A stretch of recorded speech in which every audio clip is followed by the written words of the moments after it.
He is, among others, the founder and president of the Club of Budapest and chair of the World Wisdom Council. He is the founder and director of the General Evolution Research Group.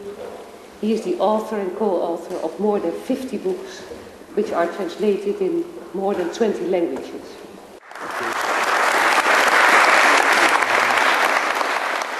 It's a very important thing to have involvement for people, for young people, everybody who is considers himself or herself a citizen of our planet, to get together, to inform ourselves, to learn from each other, and to try to see what we can do.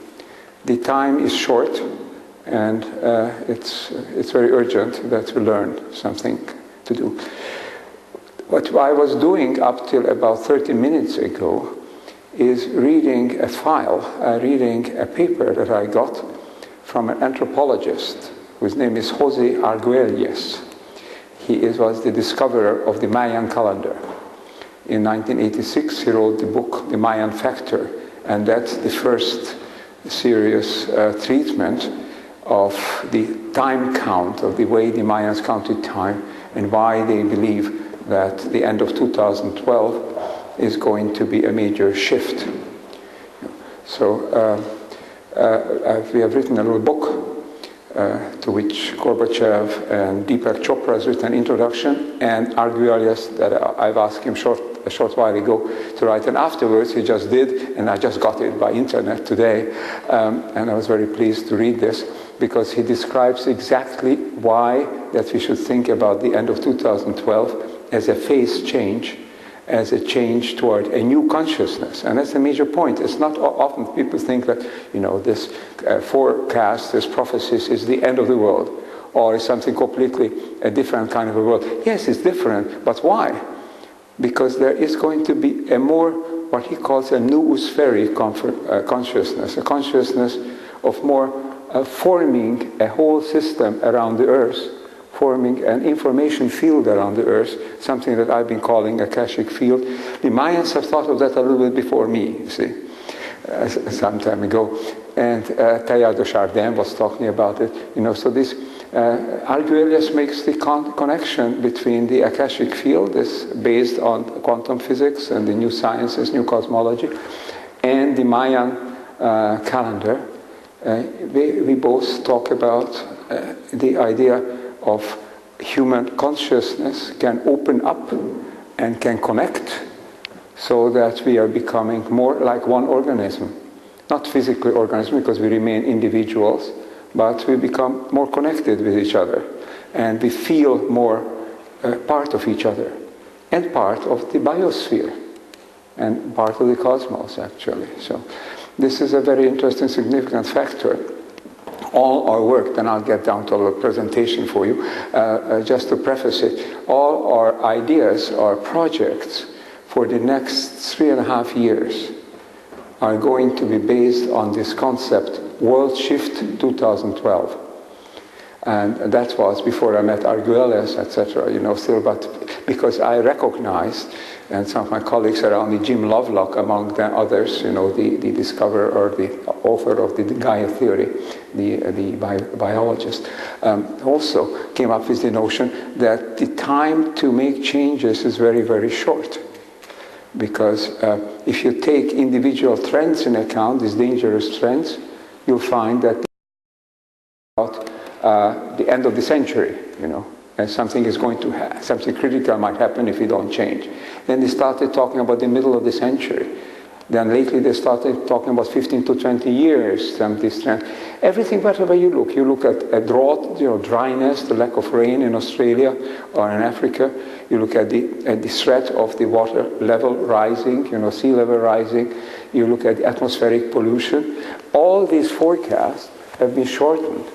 And Jim Lovelock points out, and I think he's entirely right, that if you look into the connections between the different trends, how one thing affects another, then the time is still more critical, because then it will be enough to have any one trend reach a critical phase, what we can call a chaos point, this bifurcation phase. Any one trend, and it can trigger a whole series of other crises, because we are so close. The financial crisis is just one of the things, you know. And it's, even if you pump more money into the economy and bail out Lehman Brothers, is too late, Bear Stearns is too late, but we'll bail out Citicorp and General Motors and whatnot, you know. But that doesn't mean the end of that crisis, because the economy is a very delicate shape, and any shock that happens to the world, whether it's an ecological shock or economic shock, you know, it's likely to provoke further these critical points.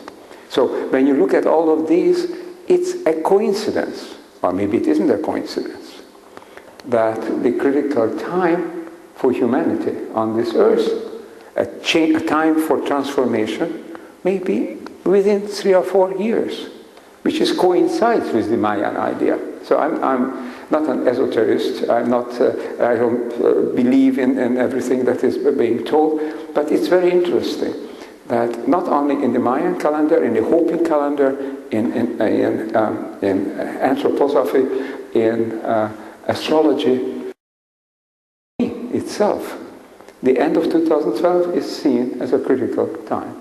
So as long as we have this concept, it's almost like an archetype. It's something that's in the collective consciousness, that we have a critical period ahead of us. Let's concentrate on that. And let's say, okay, let's not make that a prelude to disaster. Let's make it a point, a takeoff point for transformation, for positive transformation. One thing is quite clear, that we can't go on as before.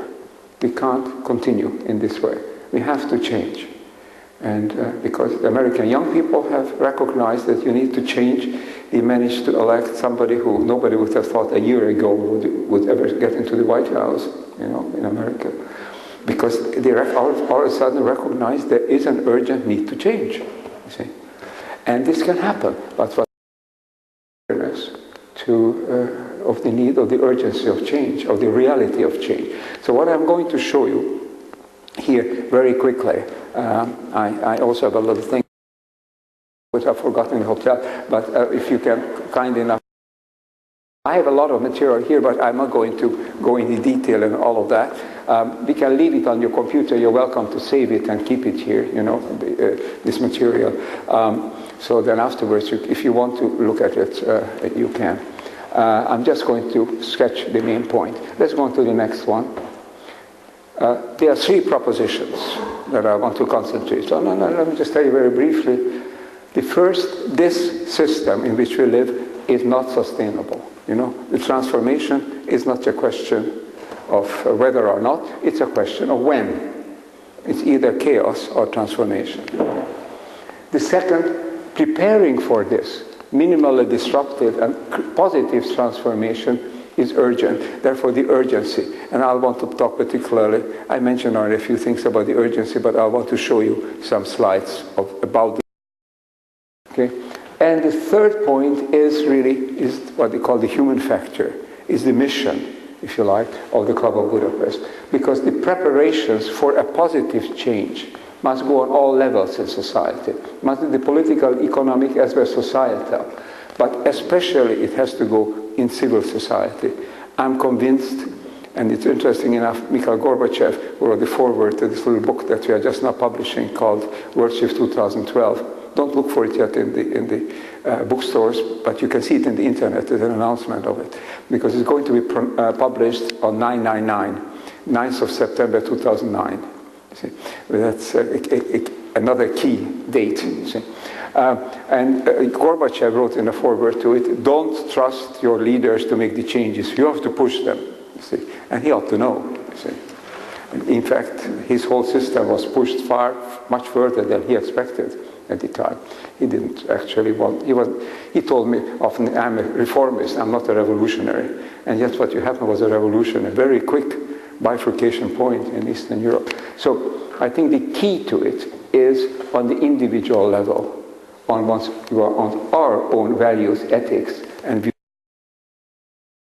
A little bit more about that, but if I would do all of that, it would take me 2 hours at least, even if I do it fast. So I'm going to summarize it very quickly, and with the discussion, you can keep any of the points. Let's go on. The first point is unsustainability. This term is now becoming current. It's currency. People talk about things are not sustainable, and in my book, also the last book on the quantum shift in the global brain, you can change the world, all of that, I describe some elements, but these are known elements: economic, ecological, social, financial, unsustainability. We know them. So let's go on. I'll probably go very fast on this. The roots of unsustainability is the global warming, the climate change, and connected with that, the scarcity of water in the world, and the polarization of society, the economic polarization. All of these are well-known factors. The warming projections, today you are at a point in terms of the surface temperature, which is historically is higher than it has been the last million years. And if the current processes continue, you might have a positive feedback. So one thing feeds into another and makes it still warmer. So you have to be very careful about what we do to the atmosphere today, so as not to have this enormous sudden explosion of the temperature. Okay, let's go on.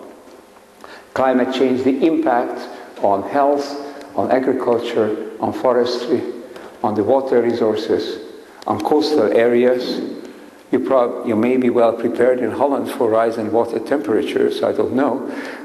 Perhaps you have several people who have put a thumb into the holes. But I do know that if there will be even half a meter rise, 300 million people in Asia, mostly in Bangladesh, will be homeless.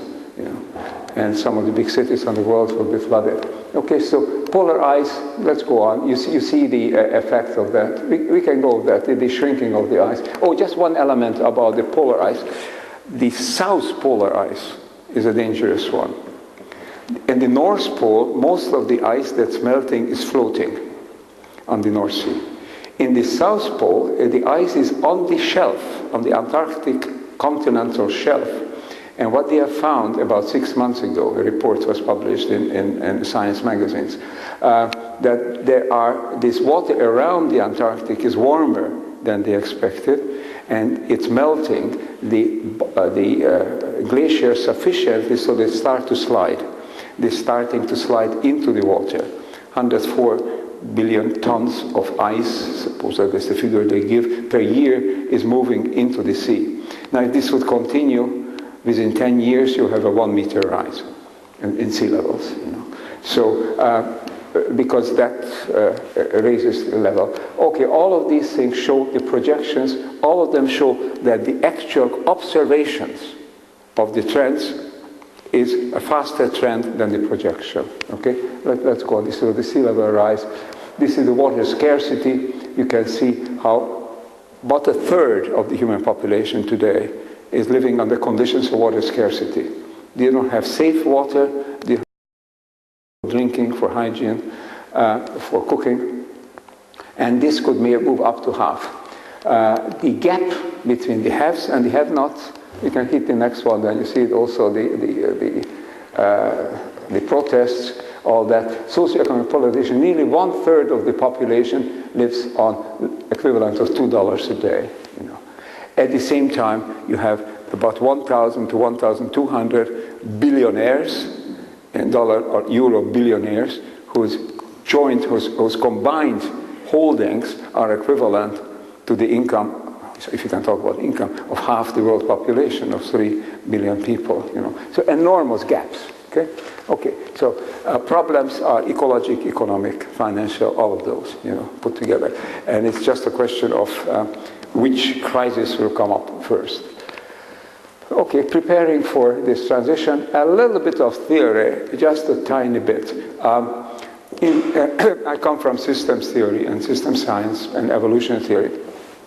And then you look at the situation, or whatever situation you take, as a system. Now there are two kinds of systems, open and closed.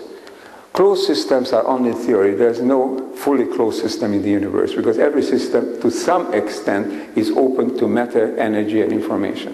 But our planet is a very specific kind of a system. It's open to energy, but it's closed to matter. That means that there's a constant flow of energy into the planet, But matter doesn't leave the planet, unless you think of a couple of spaceships going to Mars, you know, getting lost and not coming back. And nothing comes in. Let's hope nothing comes in, because the danger is that you get big bedrock, you know, the meteor could be a cosmic catastrophe. There's a certain chance of that, but the time is so vast that we hope that there could be a couple of 100,000, if not million years before that happens. But so practical purposes, and it's open to energy. Let's go on to the next one. What happens then is that this planet, the biosphere of this planet, is so beautifully balanced. It makes use of all the energy to cycle the matter that's over here, by starting with the photosynthesis, which creates biomass. Other species eat the plants. There's a food chain. Everything gets used. All the energy gets used maximally to maintain the populations and to allow additional species also to come in. So the normal process is a diversification on the planet. And this has been going on to close to 4 billion years. And for the last 600 million years since the Cambrian, we have had vertebrates, we have had the complex kind of species. And for the past 30,000 years, Homo sapiens emerged among the Cro-Magnons and among the Neanderthals, and became the dominant species. Now, Homo sapiens has started something very curious. Just to show you that this didn't happen just yesterday. About 8,000 to 10,000 years ago, in the Levant, in the Middle East, riverine settled societies emerged.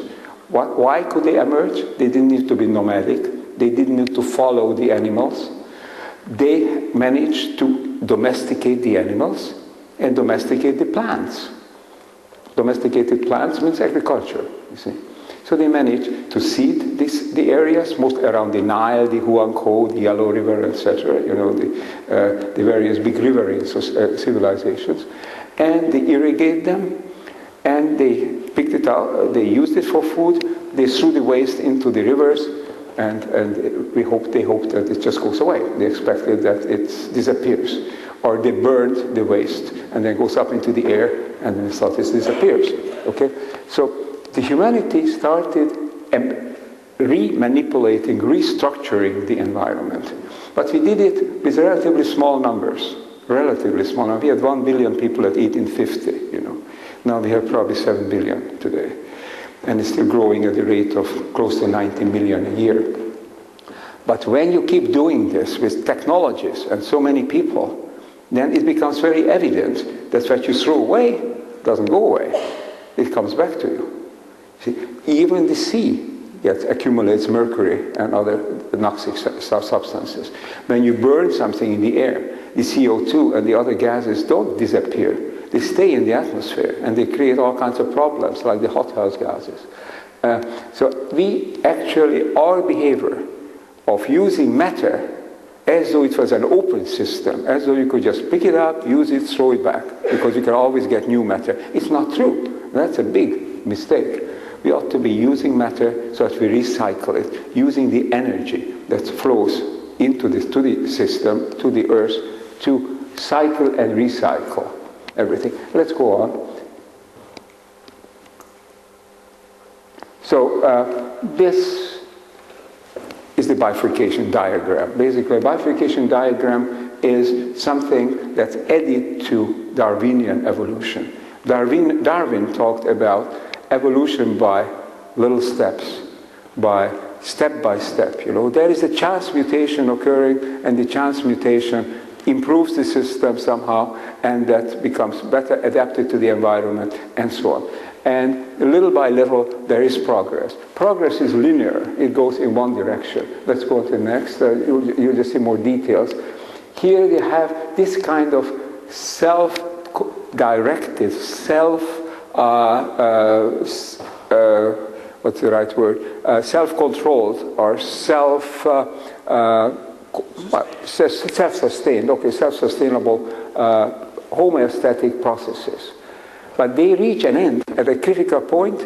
They no longer can control itself, no longer can sustain itself. Okay? And at that point, there is a jumping evolution. You see, let's go to the next. You just say evolution, jumping transition, and then you have a danger of a breakdown in the system. Or, go to the next one, or you go on and to find a new dynamic stability. And when you talk about a new civilization with new values and a new consciousness, the basic point is we have to find a system in which we can live sustainably. And that calls for a whole different set of values, different kinds of thinking. And this thing can happen very suddenly. Okay, all of history has been a series of sudden bifurcations, low of stability.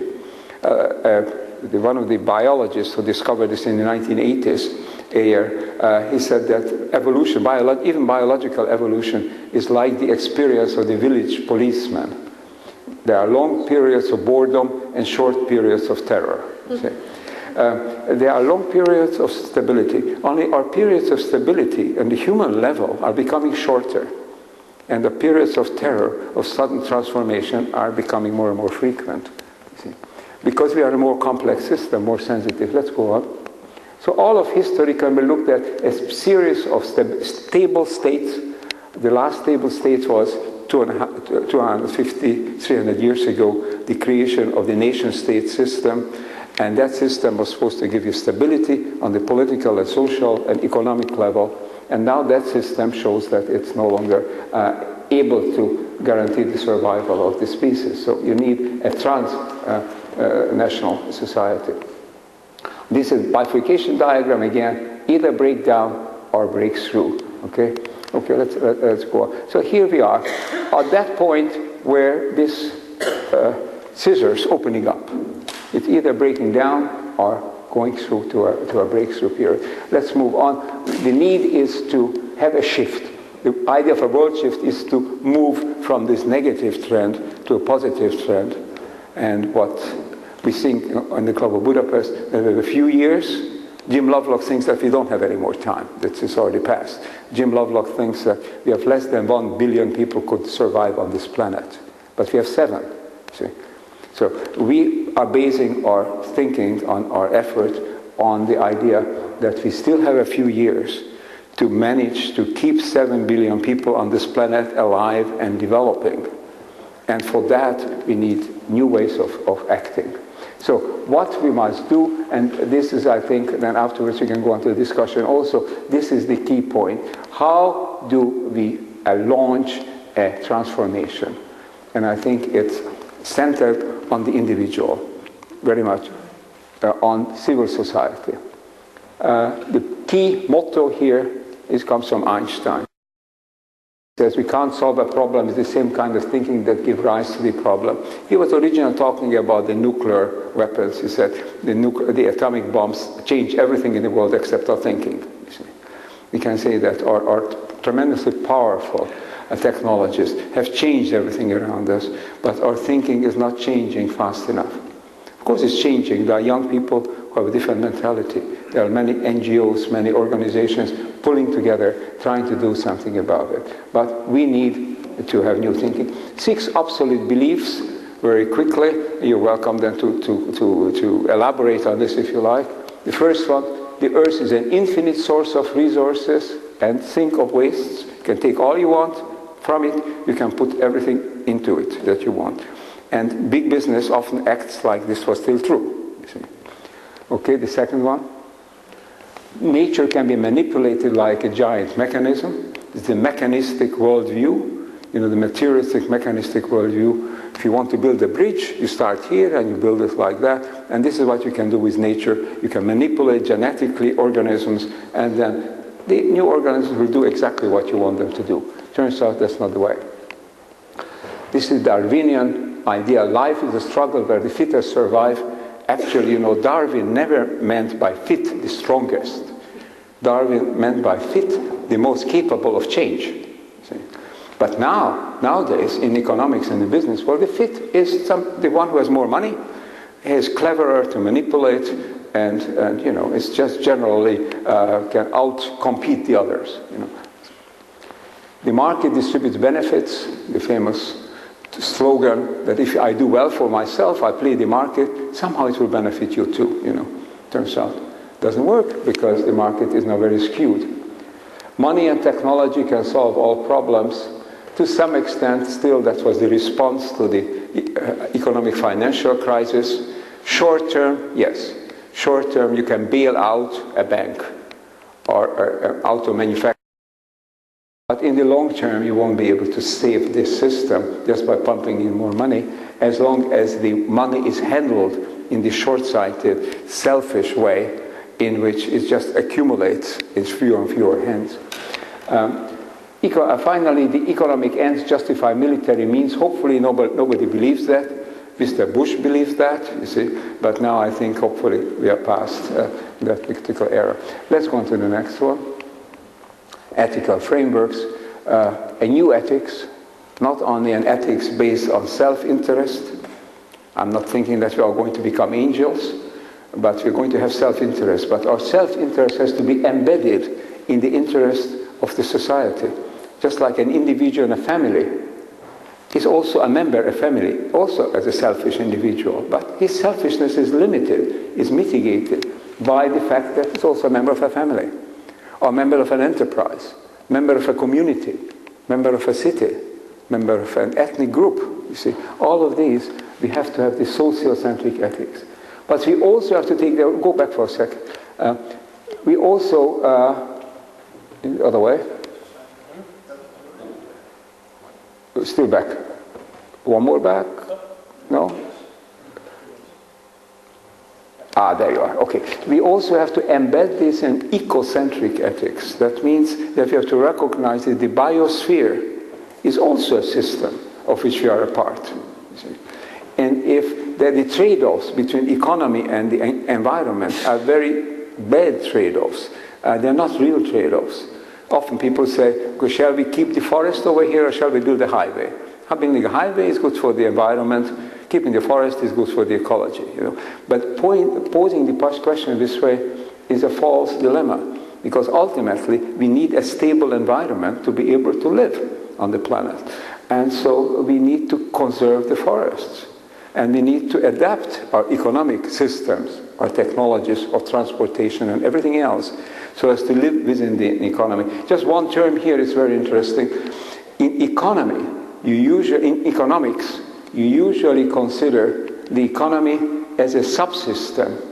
Or rather, sorry, let me put it this way. You usually consider the ecology, the biosphere, as a subsystem of the ecology. You see, economy is the whole thing. And one of the elements of that is the ecology. And that's completely turning things on its head. And humanity, with its economy, is a subsystem of it, you see. But it means a completely different kind of thinking. You know? And therefore, even today, economists and ecologists, you mostly don't understand each other, you know, and they have all these fights.